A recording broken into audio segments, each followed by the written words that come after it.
अमरावती जिल्ह्यातील अंजनगाव सुर्जी शहरात घरगुती गॅस सिलेंडरचा गंभीर तुटवडा निर्माण झाल्याने आज संतप्त ग्राहकांनी थेट गॅस एजन्सीवर धडक देत जोरदार गोंधळ घातल्याचं पाहायला मिळते आहे। शहरातील देशमुख गॅस एजन्सीमध्ये गेल्या काही दिवसांपासून सिलेंडर उपलब्ध नसल्याने नागरिक त्रस्त झाले होते। वारंवार चक्रा मारूनही गॅस न मिळाल्याने अखेर आज शेकडो ग्राहकांचा संयम सुटला आहे आणि एजन्सी परिसरात तणावपूर्ण परिस्थिती निर्माण झाली। घटनेची माहिती मिळताच अमरावती लोकसभेचे खासदार बळवंत वानखडे यांनी तात्काळ घटनास्थळी धाव घेतली। रांगेत उभ्या असलेल्या महिला पुरुषांच्या व्यथा त्यांनी प्रत्यक्ष ऐकून घेतल्या।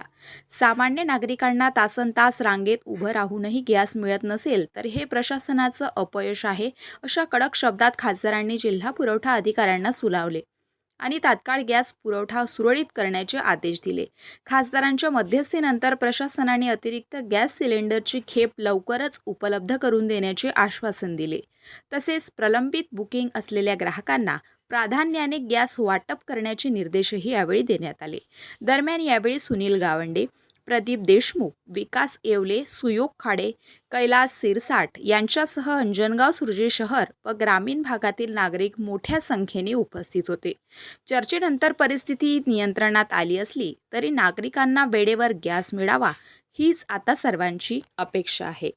कालावधी निघून गेल्यानंतरही जे शासनाचं प्रशासनाचं गॅसच्या टंचाईच्या बाबतीत जे नियोजन होतं ते आजही आपल्याला कोलमडलेलं दिसेल। वारंवार प्रशासन आणि शासन सांगते की गॅसची कुठेही अडचण नाही, गॅसची कुठेही टंचाई नाही, परंतु आज जे अंजनगावात मी पाहतो की रांगाच रांगा लागल्या, लोकांचा एकदम गोंधळ उडलेला आहे। लोक अक्षरशः एजन्सी मालकाच्या पाया पडण्यासाठी सुद्धा तयार आहेत। म्हणजे एवढी भीषण परिस्थिती आजही गॅस टंचाईच्या बाबतीत आपल्याला पाहायला मिळते। सरकारचं 1 महिन्याचा जरी ग्रामीण भागातला विषय आहे, 45 दिवसात नंतर भेटेल, परंतु 2-2 महिने झाले काही लोकांना गॅस मिळाला नाही। म्हणून त्याचं कुठं नियोजन पुन्हा करणं गरजेचं आहे, याकडे लक्ष देण्याचं आहे किंवा सरकारनं सांगायला पाहिजे। सरकार एवढंच सांगते की गॅस टंचाई नाही, नंतर सरकारनं ही सांगायला पाहिजे की गॅसचा तुटवडा आहे, टंचाई आहे, लोकांनी धीर धरावा आणि अन्य साधनं वापरून आपलं जे काही दैनंदिन कारभार आहे, कामकाज आहे ते करावं, असं शासनानं कधीतरी खरं सांगावं, लोकांच्या भावनांना जपावं, हे या निमित्तानं मी सरकारला आवाहन करतो।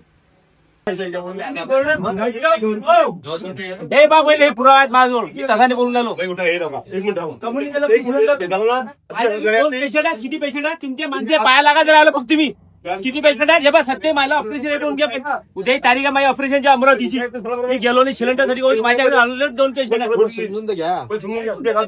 माणसं त्याची रॅली करून किती खुश आहे पाय पुकी माय 4-25 तारखेच्या पाय राजू भाऊ लगा गेले काय हो राहिलं 4 तारखेला वाटप चालू आहे। तुम्ही ते करू आले, तू तिथं तिथे बदमाश करत ते लोक तुमचे